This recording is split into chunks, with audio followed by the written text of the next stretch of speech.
Delhi liquor స్కామ్‌లో అసలైనటువంటి సమస్య ఏంటి అంటే, ఇప్పుడు కవిత సీబీఐ ముందు హాజరు కావాలి.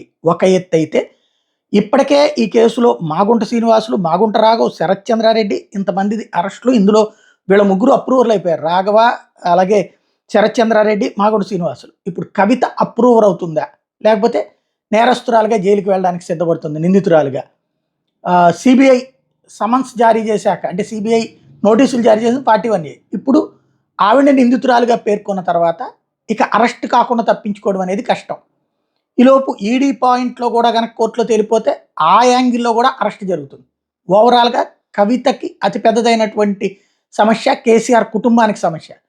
ఇది ప్రయోజనం చేకూరుస్తుంది. రేపు పొద్దున అయ్యో మమ్మల్ని అన్యాయం అని చెప్దామంటే ప్రజలంతా అన్యాయం అని ఫీల్ అయ్యలేరు. అసలు అలా అరెస్ట్ చేయలేదని భారతీయ జనతా పార్టీని దెబ్బతీశారు.